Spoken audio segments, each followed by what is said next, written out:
10 seconds remaining. 5 seconds remaining. Reserve time.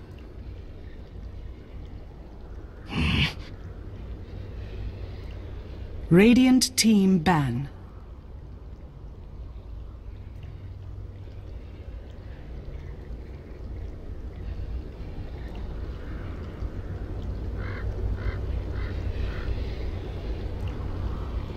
Ten seconds remaining.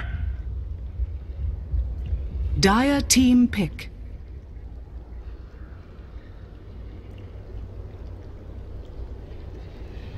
Dusk. Radiant team pick.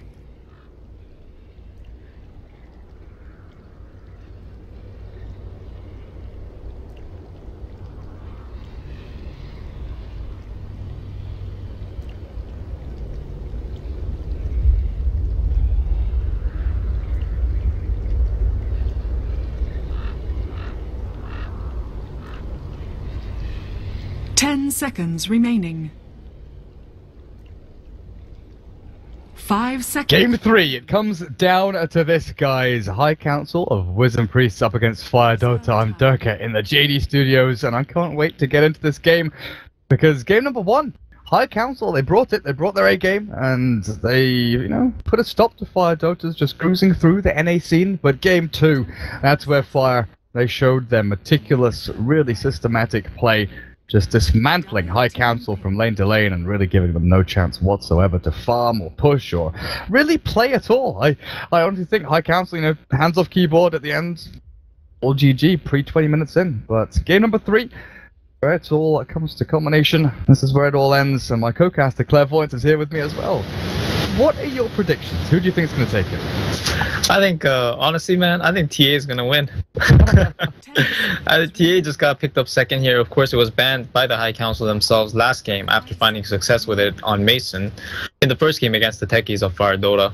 But, yeah, man, this hero on Radiant, she can stack for herself too, so High Council, they better be wary with a really, really strong middle laner. And honestly, I don't think after last game, I'm sure that they're not going to look for Lina as their middle lane option, because it's just, in terms of offensive capabilities, at the middle lane, she's great. She's one of the best, if not the best. But against TA, who nullifies all that burst damage, you just don't want to go up against that. You don't want to chance it. My biggest question mark here is the High Council going to take up the Undying for themselves and give FireDota a bit of their own medicine? And no, Lina second pick, most presumably a support though. Yeah, I was going to ask you, if you don't want the Lina towards mid lane, picking it up anyway for that 4 role is still going to be good. Against the Winter Wyvern, you've got the pretty much guaranteed setup for Light Strike Array if you cold embraces someone, and Tusk Snowball to set up. If the Lina's inside it, it's not great. You know, you're going to miss that Light Strike Array unless you're very quick off the mark to land it onto someone's head. Spirit Breaker actually banned out there by Fire. Aimed at a specific player, because, you know, Moo, there's no Tusk, now there's no Spirit Breaker. Are we going to see a Slardar? Or is it because the High Council maybe want to go for someone a little more mobile on the top lane for Mason? A Slog, perhaps? Yeah, it's probably that, honestly. They took out the Spirit Breaker in anticipation of the things you mentioned with the potential pick coming out of Fire, because they really like to just run around the map and force fights. And Spirit Breaker on Fluff usually helps them do that, or even on Moo, as you said. So I'm sure this is definitely a setup for a split push on the side of Mason. Against TA, you never really want to take a heads-up fight. And given their first 2 picks here, their early game is potent, but it's not the type of lane pressure potent. It's potent in the sense that at level 6 they can get a lot of kills, you know. And to shut down a TA, you need to either get a lot of kills before just level 6, and you need to have a solution for it throughout the entire game, something which I feel like they lack so far. Or you need to be able to control their ancients, control the hero in the fights, of course, and just overall apply more than just kill pressure. Be able to take over the map, and I don't know. It's a real question mark on my head right now, because they banned out the anti-mage as well, which is an option that they could have gone for. But Fire could have gone for it as well, so I can understand it, I guess. AM really has seen the light of day the past couple of weeks, honestly. There's so many picks of the anti-mage. Miracle, you know, his play does shine from Monkey Business, but Mason's that team, man. Yeah, like, honestly, Monkey Business good. Dude, I don't know what happened the other day. I think it was for WCA, and Undying gets picked up for Fire. So they're playing to their cards again. They're playing to their strengths. But, you know, Monkey, from what I know, they haven't lost a game in, like, I don't know. Like, I'm not even sure if they lost a match so far, honestly. They were unbeaten because they were up against CIS Rejects in the European MLG qualifiers, and they were both unbeaten since they were formed. And they defeated CIS Rejects, and I'm pretty sure they continued that. But Yeah. in WCA, they had a missing player, they didn't get a stand-in, and they got a default loss for game number 1, and then VP just won the game, so... See, that's the thing. I really wanted to watch VP versus them, because I really, like, in my head, VP is a tier 1 team. Yeah. By definition, through and through, they not only they beat Secret, but everybody respects them to an extent, I'm sure, if not in just the CIS, you know, around the world as well. But, yeah, I want to see how this new young blood, fresh, tier 2 team that came out of nowhere and is beating everyone in matches goes up against the tier 1 team that's kind of been hiding in the woodworks, you know. They've been kind of sitting back since TI. I'm sure they've gotten their fair share of practice games in. But most importantly, they're also from the European scene. So it's kind of like how you want to see the David go up against the Goliath. And I really wanted to watch it. But WCA, man, they're elusive games. You can't catch them. I can't seem to find anything but a stream for it. And once the stream was down, I couldn't find a VOD either. The VODs be up on the WCA Europe on YouTube, I believe. Oh, okay. They should be, but Great. I'll message you later on. I'll find out. Great. I really want to see. Like, I'm so confused. Like, I'm watching that Monkeys team, and I'm like, I don't see any openings. How do you beat these guys right now? Like, I don't know. I need VP to teach me. They go so free, right? They do. Honestly, absolutely. Yeah, I can actually just paste VOD right now from here, And you know what, Durka? You're getting your wish today, man. Game 3, they finally did it for you. Slara coming out of move. This is his classic. He pioneered it himself. Although in matchmaking, of course, some other players have experimented with it in the past, I'm sure. Yeah, Ice is on it. You know, I actually, in the time that I was in Europe as well last year, I played with it, and I didn't go 4-staff or Blink. I just went straight BKB. But the heroes, I knew the hero had potential. Like, honestly, this stun is just so ridiculous, man. Like, sprint, 20 seconds, 28 seconds. No, I was completely wrong. It's a 23-second cooldown on the sprint now. Of course, it's a little shorter, but you get to control it better that way. And, yeah, you just haste it around the entire time. Drop a mini RP every time you go in. And you amplify damage. -10 armor at level 1. The amount of buffs this hero's actually seen, it's definitely up there. like, his stat game's pretty good as well. He starts with a good chunk of HP. You know. Oh yeah. He's not far off the Spirit Breaker, the Night Stalker, the Nagasarans of the world. He's he's definitely top 10 of like EHP heroes at level 1, right? And he scales well as well. He is not a weak fish. Right. Yeah, that's a tanky fish for sure. But you know, I'm looking at the draft again. I'm kind of worried for High Council, straight up. They just picked the 3 Intel heroes into a TA Undying lineup, and there's a Slaughter as well. So these heroes, you know, if they don't snowball the lane super hard, these heroes are gonna get 2-shotted. Not just by the TA, but by the Slaughter as well. and the Undying zombies might just kill an amp target or something. This is kind of scary for them. They're kind of all in at this point, and they banned out AM, which was kind of their salvage.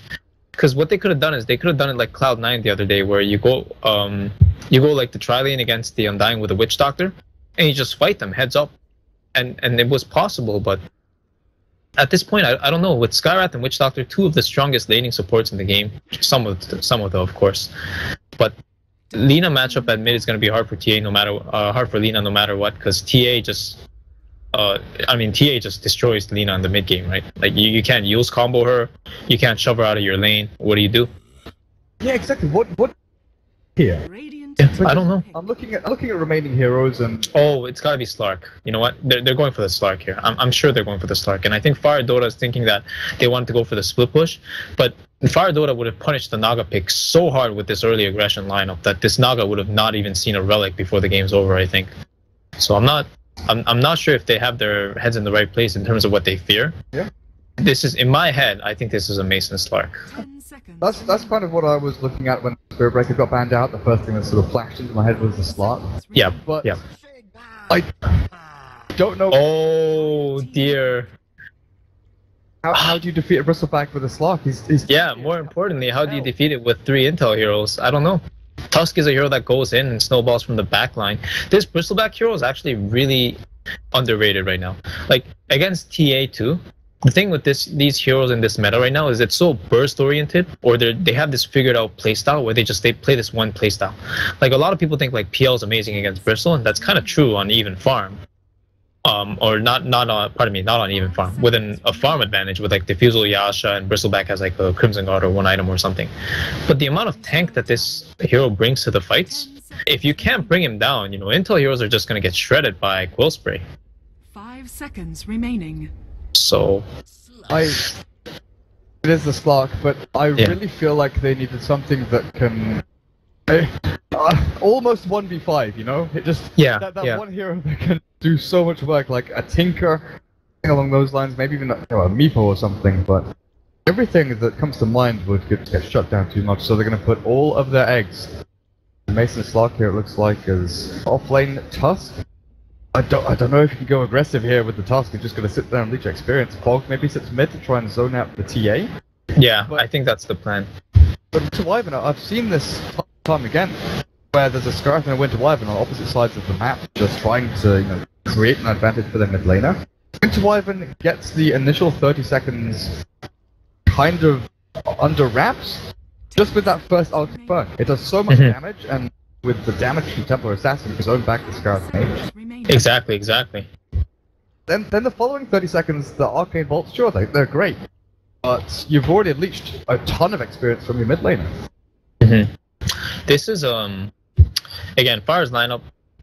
You could call it cheesy. I mean, it's Bristleback, Undying, Slaughter. Come on, like, these heroes, what do they do other than just run at you, right, all game? So, at the same time, you can tell HCWP, if it's the same scenario every single game in this series, they have this lineup that has to play well, get behind the lanes. It's just going to be so hard to come back because they can't exploit the resources around the map.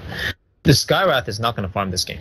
This Witch Doctor can get the lane, and of course Aghanim is always great on this hero, but against the heavy aggression coming out of Fire, you're going to be in the back lines just trying to heal up and cask up more than anything else.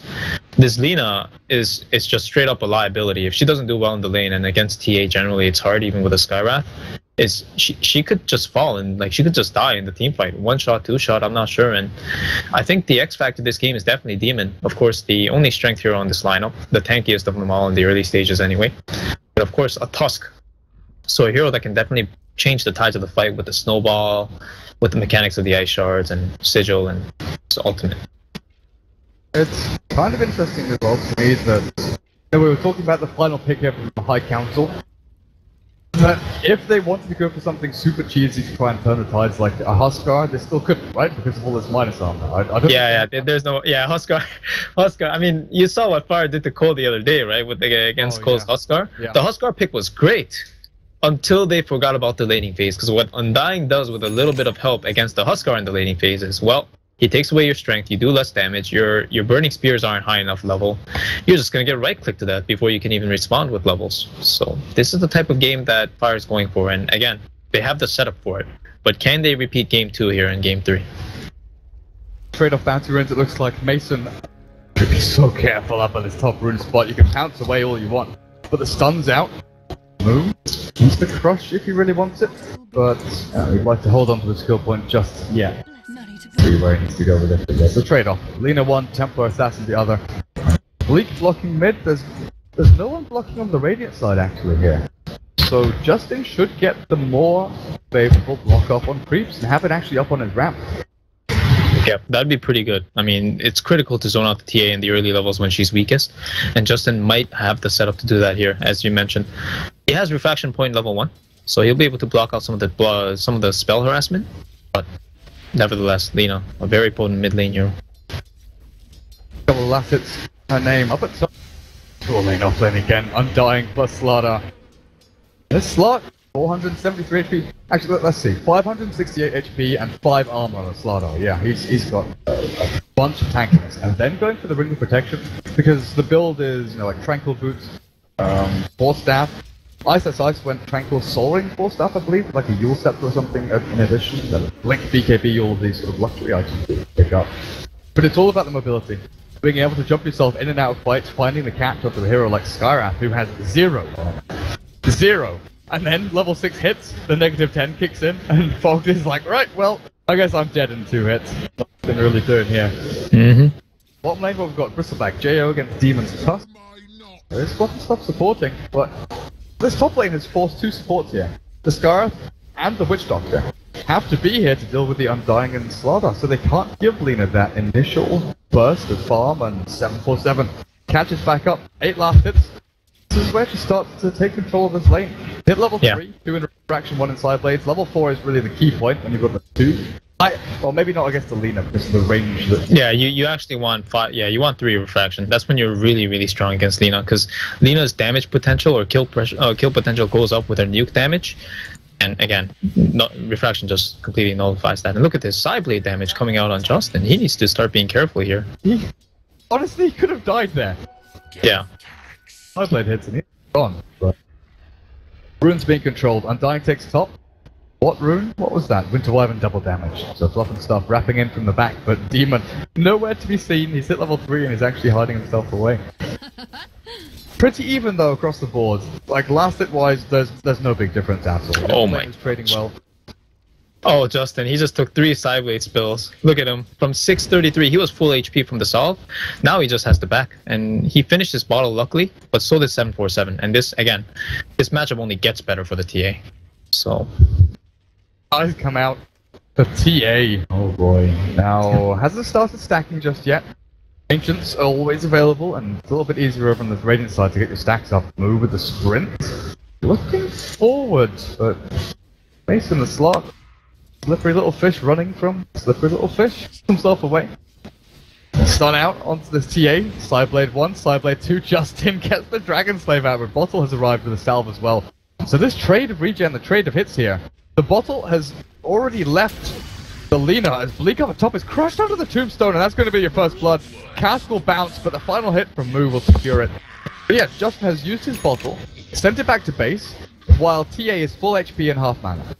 Yeah, so he's gonna get zoned out here. Look at this, level 4 Lina. It's honestly, it's such a hard matchup to do, and Lina can definitely win. But again, it's so hard. It's very difficult. You know, it's just what it is it's just so easy for the TA to play. You know, like how TA plays the lanes against everybody. It's the same.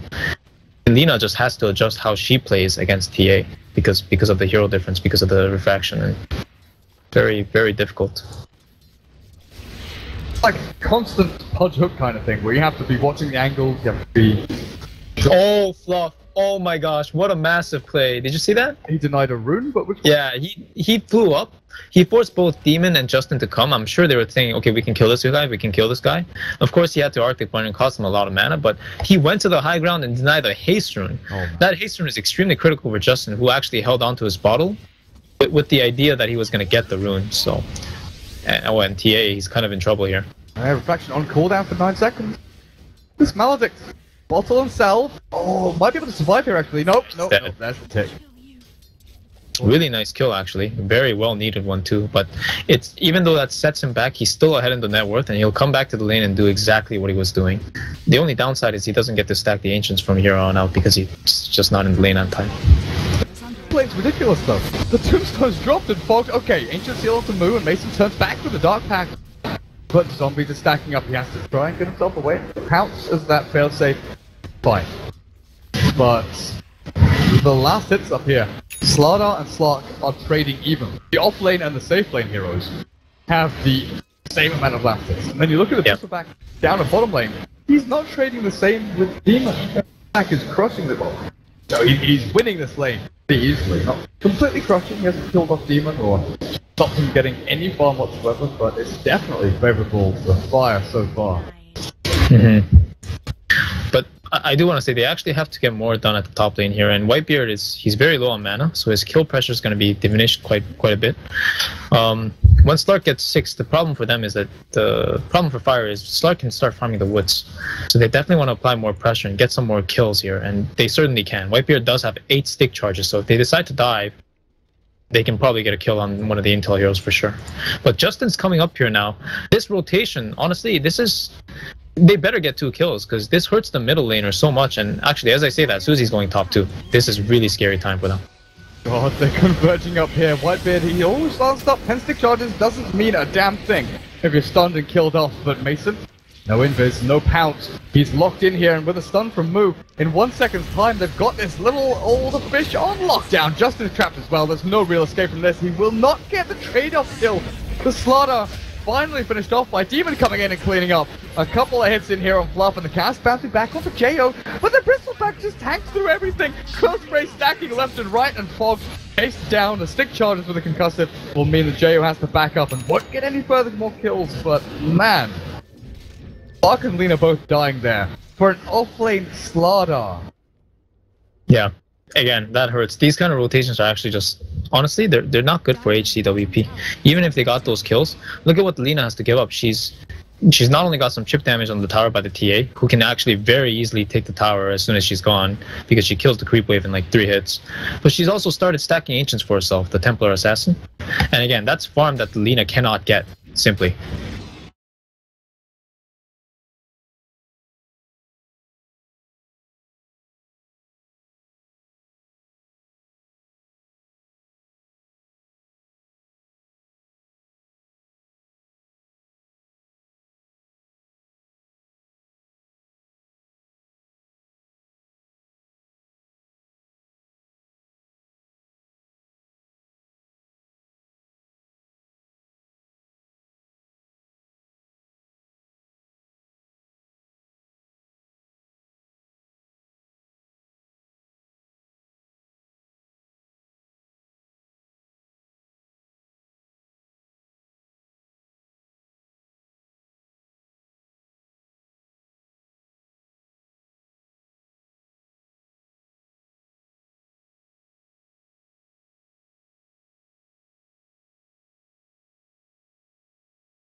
This TA already has 1 piece of her Desolator. I would say more than 70% of the way there.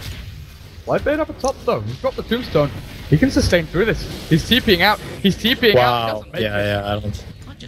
Mason with the Dark Pack level 3. He thought he had it with that Soul Rip. Oh! The lack of boots. Hurting him. Yeah, playing Winter Wyvern with boots, without boots is not fun at all, but really nice picks coming out of HCWP. Again, Whitebeard was kind of really deep though. His hero cannot make solo plays this game, as much as aggression he can apply with teammates. So kind of giving up an unnecessary kill, and HCWP getting ever more closer to their big items. Lina, by net worth, should have a Yule Scepter though. Not sure what's missing. Yeah, the recipe. Yeah, but do you see this though? Like Durka, look at this. See, she's on net worth. She's at 4,900, but she just finished her Yules, and right now she's sitting on. If she had the Yules, it'd be boots, Yules, bottle, no talisman. That's basically what she has to her name. She's just the easiest kill on the world. It's always interesting looking at like net worth comparisons for item progression. I think Ember Spirit is one of the more obvious ones with things like, you know, treads or round boots, drums, and even Phantom Lancer when it goes to the travel build. Yeah. Sort of small incremental, relatively, you know, low impact items is what I'm trying to say here. Low impact items that don't give you a big boost in team fight or utility or anything like that. Oh, Jo is dived in deep here with the Maledict and the Mystic Flare. He's healed up with the Soul Rip, but he's surely dead to this. Lacuna played to the back as well, and he will drop, but that's a lot of commitment there. No turnaround potential, though, from the Radiant, as they don't have their Winter's Curse or anything. And HCWP, they're actually chasing further. The 4-staff Whitebeard still trapped inside those shards. And 10 stick charges. He uses Not it, enough. but it's a waste. Yeah, Fire, I mean, was that a commitment they made to try and ward? Because I mean, this is the second time I think Fluff did something like this where he just wanted to ward and put his teammates in somewhat of a bad spot. I think he's 0-3 now. He still doesn't have boots. Most importantly, those deaths themselves are not too bad. If he had boots, he can just follow up and do something different. But these fights are actually hurting their ability to be super aggressive. And the TA is so farmed that if they just take the fight together, they're just gonna roll. But no, Fire deciding to be a little bit too aggressive at times, and here it is, Fluff again. Well, he's dead, but the rest of his team is here. Jo gonna run into the thick of things. Justin dropping low, but they're gonna get moved. Killing him off with the last Arcane Bolt. That'll secure that one. He's still trying to sprint away. Is he not dead? Did he survive through that somehow? Fog is being chased here with Demon, taking the Deso damage out from 747. Moo, I guess, had stick charges. That's the only way I can see he survived that one. Yeah, and he actually outran the Spirit for some time. So he came into Jo, and Jo mech'd him up at the last moment as well. Okay. They're picking out the Roshan, and again, Desolator, at 13 minutes he had it, and now they have the amplified damage with the Viscous Nasal Glue as well. This Roshan, 7-second Roshan right here. Boys, well, there we go, amplified damage, suddenly Roshan. Yep. That minus armor stacking out massively. But yeah, the move down between the tier 1 and tier 2 bot, Jo was very far forward, sort of posturing to save or keep the distance between the enemy and Flop and stuff. But he just ended up getting zapped down, even with his bristle back, feeling like he was in god mode, but definitely not. Yeah, I don't know. Honestly, I don't like how he's playing this. He bought the mech. He's not that strong with a mech. Mech is like a very half-half item on Bristleback. If he went Crimson Guard, even despite the magical burst, there's no right clicks that could do damage to him at all against those intel heroes. And now he's actually gonna die again. Yeah, Snowball Mystic Flare. They've got the damage and the lockdown. Can't even use his mech. So that's what, 3 deaths in a row. Top, bot, and bot. Where Jo has put himself very far forward. Twice he was looking for kills. This time he was looking just to try and pressure the tower, but very overly forward play here from him. Without Whitebeard or anyone behind him, Fluff and stuff, he's finally got his brown boots and he's hit level 6, so this curse is available. But I kind of feel like Susie, the TA, has spent a lot of time farming and not a lot of time fighting. No, and she doesn't have to though. She really doesn't. Yeah, she has a Blink Dagger now, so just wait till you see this Blink Dagger come in against the Skywrath and Witch Doctor. They're gonna get one-shotted, man. This is time. You're about to see Susie in action. How much armor do they have? Let's look through the Dire team. 2 on Witch Doctor, 4 on Slark. The Tusk is looking pretty beefy actually with his medallion as well, so he's okay. He's like on the okay sort of part of the scale, but Demon. I mean, Fog. Oh, Whitebeard though. With the buckler. Where's Whitebeard? Oh, he's trapped. The shards miss, and Demon. Uncharacteristic there. Lacuna play to secure the kill, but Jo is joining in. With the tombstone down, they'll TP themselves away, and oh man. Nothing. There's the curse. There's the It's curse. 2 kills. All here. Who managed to get himself in with a stun as well. HC. And TA is coming in for the pick off here. Oh gosh, here we go. 1 hit, 2 hits. Oh, she missed the meld. She missed the meld.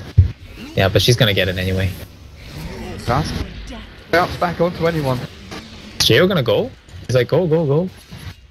Yeah, no follow up. If he, cooldown. yeah, if he actually killed the Witch Doctor, the Skywrath was dead for sure as well. Because they committed the Sword Staff to killing the Witch Doctor, and he got the cask off as well, so it delayed them. Man, if he only hit the meld, that would have been a double kill, I think.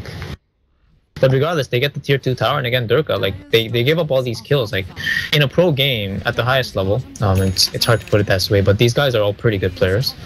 You know, in this kind of game, if you normally make the mistakes that Fire made this game, you usually lose. You know, they gave up a lot of unnecessary kills, and HCWP should have gotten a lot out of it, but just look at how the picks work, and look at how this TA hero, one of the best scaling heroes in this game so far, can just take over. She's at 10k net worth at 17 minutes, still has Aegis, still has the ability to 2-shot heroes, and I think we're still gonna see it in action sometime soon. Yeah, and I think basically going for this Midas on his slot, look things down a bit. He needed it though. Yeah, he really did. He really did need it. As you mentioned, man, this is the Slark that when they picked it, this was the hero that they had to put all their eggs in the basket for. And for this hero to work this game, he needs 6 slots. Soften Scarlet Mage. Fog has done a great job getting his farm as well. 4, 1, and 7, got a ton of kills and assists. And his match isn't too far off. He's 800 away from that final recipe. Demon, I'm guessing you just finish off the Solar Crest on his Tusk. Unless just buff up the Slark, exactly. Yeah. Try and get these steroid effects, the buffs on that Slark. Give Mason as easy a ride as he possibly can, because right now this is where the hammer starts to drop. 747. Oh, they're going. Forward, 1 hit onto Justin. The Melt Strike takes him down to a third of his HP, and now they're looking for more. Demon walking back into the midst of things. The snowball probably going to land onto Jo here, but Witch Doctor's already dead. Demon with a shot to save himself. Run for the hills, but the hills don't stop this Templar Assassin unless she misses the Melt Strike. Trap slow, blink stun. Moo has the mobility and 384. 384 from a hit that wasn't even meld. Holy smokes. Great stuff, and now tier 2. Tier 2 top is even being pushed by creeps, so it'll be done. They're gonna go for it. And Mason, he can't walk up. I mean, he has Shadow Blade, but he knows. They're gonna just rotate to that tower. He knows he can't farm his woods right now. This is a rough game. Look at the score. It's 14-14. You would think that both teams are going at it, but no. From the very start, just by the picks, Fire had this game on lock. And HCWP, again, they couldn't make a single mistake. And the deaths on their core is from rotating top, and some of their connections just not working out with the bottom lane just now, with their smoke, getting the Tusk and the Lina getting picked off. These things, they just absolutely cannot happen. It all contributes to the snowballing factor coming out of the Templar Assassin in this game. That's the thing, we rarely look at sort of kill and death across the board. We look individually at sort of heroes in a vacuum and say, oh look, Lina is 12-0, she's doing very well. Bristleback and TA, the 2 hard-hitting farming heroes, they have got the majority of the kills. They have got 13 out of the 14 kills here for Fire. But you look at HCWP, pretty much a third of their kills are on the Scarlet Mage, a third of them over on the Lina. These are 2 heroes that, okay, benefit from farm, but Slark has never been in a position where he can... Oh, yeah, and you know what? Did you see what Moo did? A lot of players would have just gone for the Slark there just to try and harass him down or something. He went straight for the courier saying, no, Slark's gonna back if I come anyway, and I'm probably not gonna kill him. I'll take what I can get. And he just gave his team 150 gold. Whitebeard might be that though. Might be, not too sure. Guards quite on the mark, but with the 3 ultis down, they turn his back. Moo can blink in. Crush now down onto Blink. They're going to get the Witch Doctor as the stance goes down to Moo. Their Laguna Blade will finish him off. And Mason comes in with a good bit of damage as well. But look at this Templar Assassin. Zombies are slowing everybody down. Fogged and Demon both being chased. Susie has Blink in 3 seconds time. The refraction allows her to keep that going. And the zombies never stop flowing. Demon. They're not going to go forward. Susie doesn't. Yeah, she doesn't have Aegis anymore. She doesn't want to. She doesn't want to play too aggressive now without the Aegis. Honestly, though, I thought the Cold Embrace would be able to save the Undying there, because a lot of the follow-up damage came from the Witch Doctor ultimate. So as soon as he walked out of the Skywrath ultimate, I figured the Cold Embrace would just save the Undying. But it's like the third time I think this game, Fluff just decided to hold on to it, thinking there was too much magic damage, and I kind of question it. I think he could have saved some targets this game. Now, if you try and aim for, let's say, like 40 minutes where Mason is sick-locking, right? I think that's where we're really looking at HCWP kind of setting their goal for. So, Lina, does she go for Bloodstone with this point booster, or do you still want the Aghanim Scepter just to give you the stopgap in between now and short? It's honestly tough. In 90% of the situations, I would say this is a Axe game because they really need the burst damage, they really need the kill potential to give space for Mason. But this game, you know, Aghanims is not exactly the best item against Bristleback either, because he reduces it all the same. But more importantly, actually, I thought there was going to be a kill at mid, but they decided to not go for it. But yeah, I don't know. He needs the ability to scale as well. And you know what? He is going Bloodstone, I think. Oh, Moo, it's the oh, they got the TA. They got the TA. Man, crush it. Sobol actually going forward onto Susie here. No refraction. No refraction and no life. Gonna melt, but still, Blue comes back in with a stun onto 3 this time, and they turn back. Laguna Blade will finish her off. Justin self-fuels up into the air, hide away, but enough. The lockdown, the damage, way too strong out from Fire. They lose their TA, but get a good couple of trades. I mean, how much did the TA give away there? 1,000 gold to the Lina? Okay. That was a massive kill. They really needed that. But again, the biggest thing here now for this game is the next Roshan. When TA gets the next Roshan, she's actually just going to blink in, kill a hero, and she won't be punished for it, most importantly, because fighting TA into Rosh is just a very scary thing to do in general. And they have to watch out for other things too. Like Moo is working slowly but steadily towards his blink dagger. I mean, pardon me, his BKB. In the meantime, Whitebeard, again, way deep in the enemy lines, but Fluff is protecting him to an extent. You know what, he might just die though. Yeah, he's actually just gonna... Fluff should try to Cold Embrace him. I don't know, like even... I don't know, he's holding on to it too much this game, I think. I think he just gives up seeing the Maledict a lot of times, but I'm not sure if he should. Whitebeard is now, what, 076? He caught out a fair number of times. And I don't know if this has been part of the game plan to just tank the gank, give HCWP a target to go for and make sure it's him rather than the TA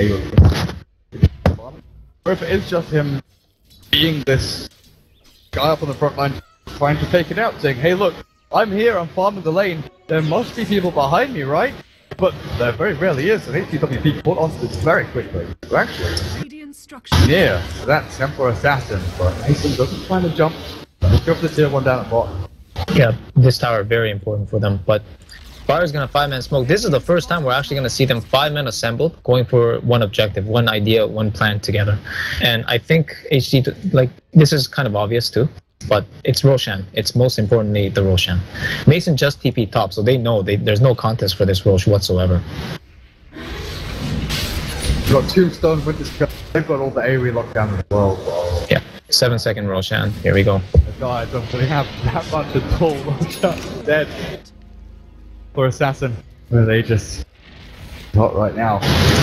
Mason, has he picked up anything else? No. Shadow Blade Midas, that's all he's got still. 2,700 gold. Do you go BKB? Do you go Skadi?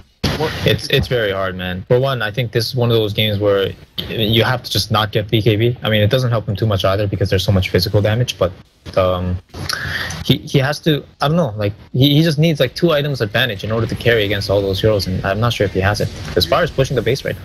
Do you even consider build red to try and disable this back asset? Is that even worth it? It's that's sort of that's actually one of the options. Oh, he needs to be careful here. Yeah, this is Rush as well.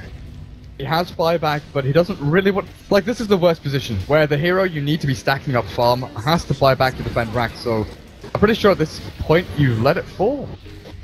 Yeah, I think so. Like, I think you have to. If Mason buys back, they just lose straight up. Yeah. Well, they've got the kill on Jo. Oh no, oh. Keeps alive. They've got the magic damage though from the Arcane Bolt. They do secure that death onto Jo and the first life of the TA. Dominating streak and the Templar Assassin now down move. Look, good play to the face, but the sustain and heal will allow him to escape. They didn't take tier 3. Mason stayed alive, so HCWP still in this game. Still with a shout because their side lanes are actually pushing out decent amounts. Bottom tower is under attack. Yeah, both teams kind of just losing their one position in an awkward manner. I mean, Jo was kind of stuck, so it was well done by HCWP. But he's faced this combo so many times this game. Like, he's already died to the Maledict and the Skyrat Silence and Lina new combo with the Tuskar Shards. Like, I think every single death that he has, all 4 deaths, he died the same way to that combo. And I don't know, I'm not sure if he's paying enough attention or respect to it in general. Like, this is only a level 2 Maledict, but he's always facing the direction of his targets because of all these factors. And it's really hurting his ability to just stay alive in the fights. Summed up once and lost from there on out. I'm pretty sure, pardon me. Yeah, she's got a lot of farm. You can see she's actually the most farm hero on HCWP now. Mason would still hold that position if he didn't die, but sadly he did. And I think the next play for Fire is actually just waiting on BKBs for both JO and TA. And good awareness by him. I mean, there's nobody showing on the map. He really has to back here. Just no alternatives. Where are they hiding? Oh, time to run. Just close up on him. We're heading into fight. Oh, he's walking right into it. Oh my gosh. Link, snowball. They've got him again. The combo's there. And it's enough. It's enough, surely. I gotta counter the whole move, jumps in, the 2-man stun, and the curse now. On to 3, they've caught Fogged from the back end. Susie, he doesn't know who to go for. Fogged and then Bleak, the Witch Doctor, and the Scarf made both dead. But the, Oh, good try by Moon, yeah. The silence was still on him, so it was kind of rough. I was actually thinking, you know, if Jo went in a little bit, or if Jo lived a little bit longer, I figured that was what's going to happen. I mean, that territory that they're fighting in is so deep into the Radiant area with the tier 1 being up and everything that TPs are just going to change the whole tide of the fight. And Mu landed a big stun. I think if Suzy actually went for the correct target at first, because he initially hit the Skywrath who was under the curse, and so the Skywrath took 70% damage reduction from his initial melt. So if he just went for the target that was cursed first, they would have actually wiped. And it's just a small detail, but it would have changed the whole tide of the fight. So regardless, there's BKB on TA now, and I think when JO's up, they're going to look for a timing. Just in. 11 Bloodstone charges down. This Bloodstone is definitely paid off, giving him survivability, tankiness. The manifold is able to just stand up himself. Wave after wave. And now, is he going to be able to bait himself for the rest of the team behind him? There's no one here from Fire actually moving down towards bottom lane, so even though Justin has like presented himself like, hey, I'm a target, come and kill me. Fire say, nah, it's okay, we'll just go and take your tier 3s at mid and top, it's fine. You can I don't think anybody's... I don't think anybody's going to bite on this. And I'm looking at the TPs. The Skywrath actually does not have a TP. And of course, Fire don't realize this, but they know that they're smoked. I mean, 2 lanes are pushing into your tier 3s. And this tier 3 at middle, it's going to go down. Wow, HCWP, that was a pretty costly move. The snowball, but nothing lost here from the Radiant. Absolutely nothing.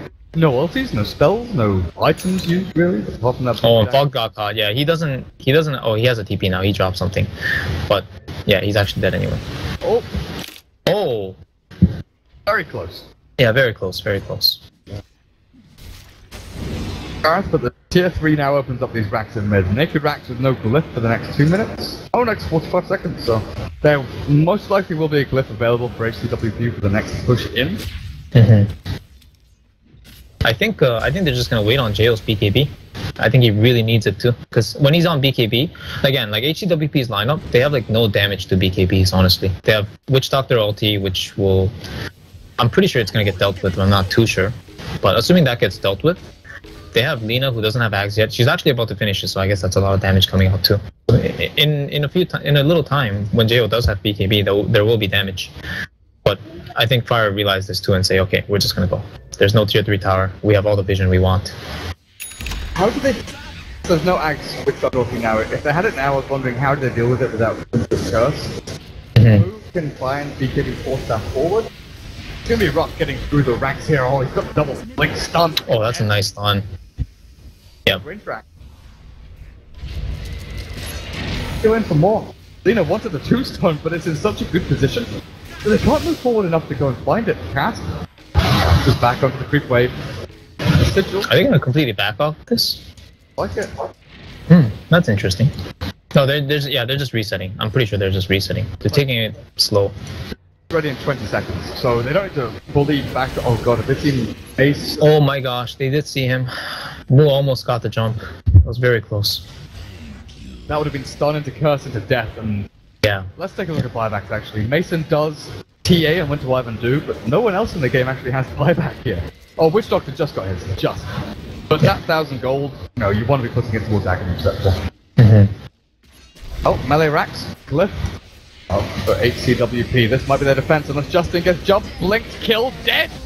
Gone, and no buyback, 24 seconds. The Bloodstone gonna bring her back to life a little bit faster, but fire. Oh, Demon, he's gonna go roll right into enemy lines here. He's dead. Finds Fluff with Fluff away, the blink forward though from move. Finds the Tusk and the Scarf Mage. This might just be game. Dropping one by one, Bleak is gone down as well. Slark, last man standing. Lena alive in 5 seconds time, but the minus armor from Susie, the TA with Moo and Teo here on the front lines. Should be able to clear through this tier 3, if not more. What does Mason do to defend this? What does the Lena do to defend this? Not much, man. They can't stand the damage. They really can't. Again, squishy heroes, limited to their life points this game, despite the potential abilities they could have with their items. They just didn't have the timing for it. Look, Fire, they're actually just gonna go for top, and they get the Lena too. So it's just that easy. Throughout the entire game, they can lose all these kills, they can lose engagements, Jo can die a couple extra times, and this is just gonna happen. Honestly, this is just a classic case of outdraft for this game. There's not much else to say about it. They're way too reliant on the Slark against like a 3-core team, 3-carry team.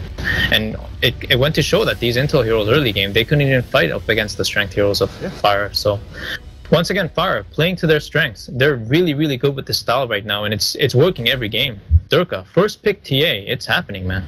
I mean, in Europe, we're seeing first pick anti-mage, and you've praised this hero a lot, but I mean, we've seen a ton of it. Templar Assassin, though, I love it, and I know Wagamama's gonna love it as well. That guy with his Templar Assassin, non-stop TA play, but it definitely does fit. You can farm